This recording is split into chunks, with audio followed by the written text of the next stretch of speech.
அனைவருக்கும் வணக்கம் மாணவர்களே. இன்று நம்ம காணக்கூடிய தலைப்பு பாத்தீங்க அப்படின்னா பனை மரச்சிறப்பு. மாணவர்களே, மரம் அப்படின்னா உங்க எல்லாத்துக்கும் தெரியும் தானே? மரம் என்றால் உங்க எல்லாத்துக்கும் தெரியும், பிடிக்கும். ஆமா தானே? ஆமா. மரங்கள் இல்லை என்றால் நம்மளால மனிதர்களால் வாழவே முடியாது.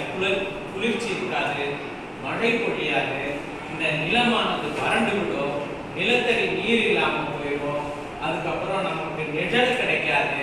மரத்தினால் ஆன நிறைய பொருட்களை நம்ம பயன்படுத்துகிறோம், அந்த பொருட்கள் எல்லாம் கிடைக்காது. அப்ப மரங்கள் இல்லை எனில் மனிதர்களும் இல்லை. ஆமாவா இல்லையா? எத்தனை பேர் பனை மரத்தை பார்த்திருக்கிறீங்க? கை தூக்குங்க. ஓ, அருமை அருமை, எல்லாருக்கும் தெரியும். எல்லாரும் கைகளை கீழே போடுங்க.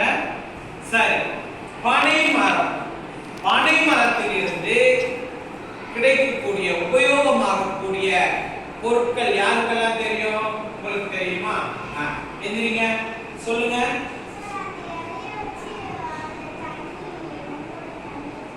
அந்த இலைகளை வைத்து தண்ணீர் அருந்தலாம். அப்புறம்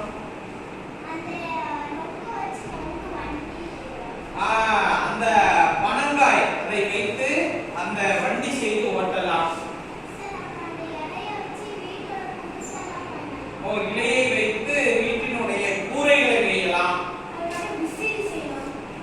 விசிறி, சிறுவர்கள் விளையாடுவதற்காக விசிறி செய்யலாம்.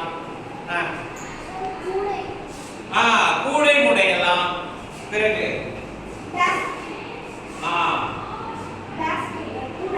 கூடை பண்ணலாம்.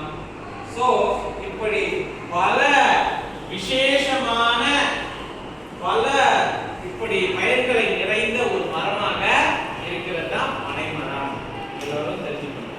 இந்த பனை மரத்தை தான் நம்ம என்னன்னு சொல்றோம் அப்படின்னா அதாவது இந்த மாநிலத்தினுடைய, நம்ம தமிழ்நாடு மாநிலத்தினுடைய மாநில மரமாக வைத்திருக்கக்கூடியது பாத்தீங்க அப்படின்னா பனை மரத்தை வச்சிருக்கிறாங்க. மாணவர்களே, உங்களுக்கே எத்தனை சிறப்புகள் தெரிஞ்சிருக்கு? உங்களுக்கு நீங்களே கை தட்டிக்கங்க. அருமை, எத்தனை சிறப்புகள் உங்க எல்லாருக்குமே தெரிஞ்சிருக்கு.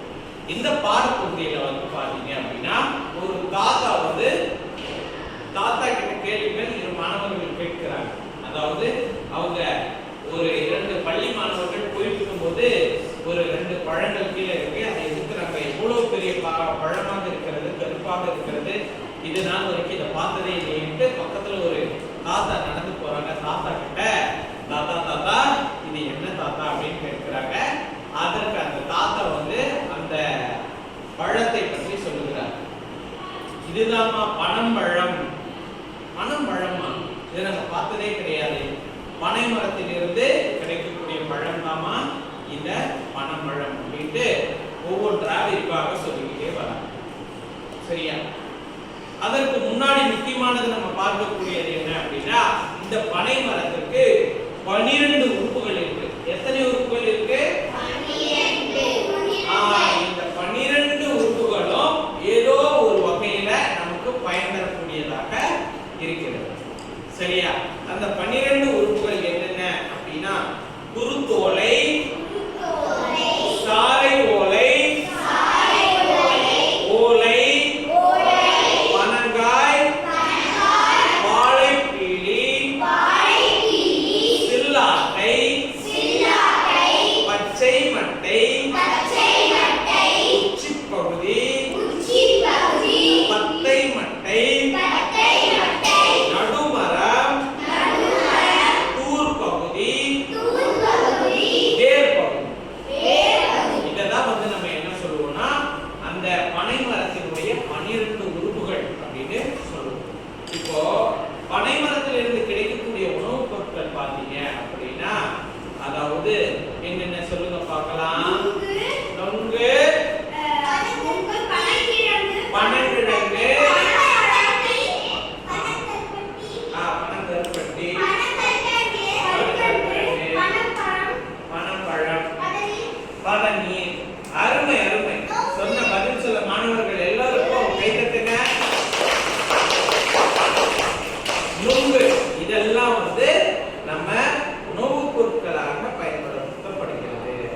பிறகு பனை ஓலை காற்றாடி. பனை ஓலை காற்றாடி, அருமையான விஷயம்.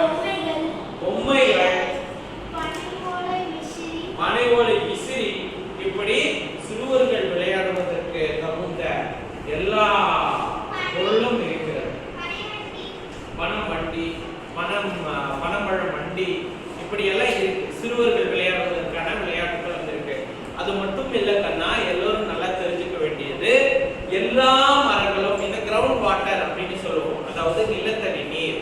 இந்த நீர் வந்து ஒரு சில மரங்கள் எல்லாம் வந்து தக்க வைத்துக் கொள்ளாது. எடுத்துக்காட்டுக்கு யூக்கலிப்டஸ் ட்ரீ அப்படின்னு சொல்லுவாங்க, கற்பூர மரம் அப்படின்னு. அந்த மரம் பாத்தீங்க அப்படின்னா வந்து அதனுடைய வேர் எல்லாம் வந்து தண்ணீரை புரிஞ்சுக்கிட்ட தன்மை கிடையாது. இந்த பனை மரம் பாத்தீங்க, பனை மரம் வந்து பாத்தீங்க அப்படின்னா அதாவது அதிகமான நிலத்தடி நீரை உயர்த்துவதற்கு காரணமான ஒரு வழியாக இந்த மரம் இருக்கிறது. இதனால என்ன ஆகும் அப்படின்னா நிலத்தடி நீரின் மட்டம் உயர்கிறது. அதனால அந்த மண்ணினுடைய வளமும் நல்லா இருக்கும், அங்கே விளைக்கக்கூடிய பயிர்களும் நன்றாக விளையும், நம்ம கிணறு தோண்டினாலும் தண்ணி வரும். இப்படி ஏகப்பட்ட பயன்கள் பனை மரத்தினால இருக்கு அப்படிங்கிறதையும் நீங்க எல்லோரும் தெரிந்து வைத்துக் கொள்ள வேண்டும். சரியா?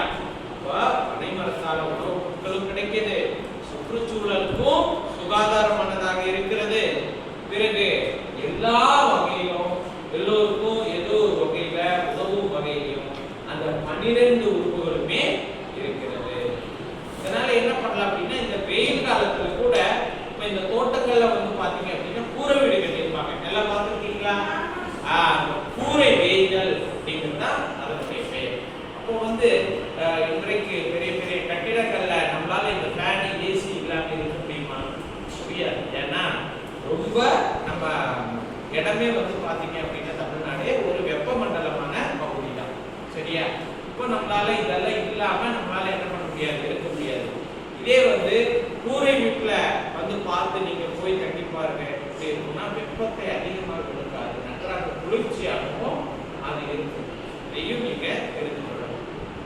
இப்படி பனை மரம் அப்படிங்கிறது எல்லா விதத்திலையும் நமக்கு ஒரு உதவியாகவே இருக்கிறது. ஏதோ ஒரு விதத்தில் நமக்கு உதவியாக இருக்கிறது. அப்பேற்பட்ட பனை மரத்துல நம்ம பாதுகாக்கணும். ஆமாவா இல்லையா? பனை மரம் வந்து வெட்டப்படுவதனால அதனை நம்பி இருக்கின்ற பனங்காடை, பனை உழவரான் போன்ற பறவை இனங்கள் பாதிக்கப்படுகிறது. சரிங்களா? இப்ப நம்ம வீட்டை அழிச்சுட்டா நமக்கு பாதிப்பு தானே. அதே போல பனை மரத்தை எல்லாம் அழிச்சுட்டா அதை நம்பி இருக்கக்கூடிய பறவைகளுக்கு பாதிப்பு தானே. இப்படி பாதிக்கப்படுகிறது. பனை மரம் எதற்காக வெட்டப்படுகிறது அப்படின்னா எரிபொருளுக்காக வெட்டப்படுகிறது. இப்ப ஒரு சில தொழிற்சாலைகள் எல்லாம் பாத்தீங்க அப்படின்னா நெருப்பு வந்து அது அதிகமா தேவைப்படும். அப்ப என்ன பண்ணுவாங்கன்னா விறகு கட்டைகளை வச்சு நெருப்பு அதிகமா மூட்டுவாங்க. அவங்க என்ன உற்பத்தி பண்றாங்களோ அதுக்கு நெருப்பு தேவைப்படுவதாக இருக்கும். அப்படி எரிபொருளுக்காக பனை மரங்கள் எல்லாம் வெட்டப்படுகின்றது. இப்ப இந்த பனை மரங்களை வெட்டப்படுவதை நம்ம எப்படி தவிர்க்கலாம் அப்படின்னா நம்ம தெரிஞ்சவங்க கிட்ட எல்லாம் போயிட்டு பனை மரத்தினால இவ்வளவு பயன்கள் எல்லாம் இருக்கு, அதனால நீங்க தயவு செஞ்சு பனை மரத்தை வெட்ட வேண்டாம் அப்படிங்கறத நம்ம சொல்லணும். அது மட்டும் இல்லாம அதாவது ஏரி ஓரங்கள்ல போய் என்ன பண்ணணும், குளம், ஏரி, குட்டை போன்றவற்றில் நம்ம போய் அதனுடைய விதைகளை கீழே போட்டு மண்ணுக்கு அடியில போட்டு நம்ம விதைச்சோம் அப்படின்னா அது வளரும். இப்படியும் நம்ம பனை மரத்தை நம்ம பாதுகாக்கலாம். புரியுதா? இதை நீங்க செய்வீர்களா?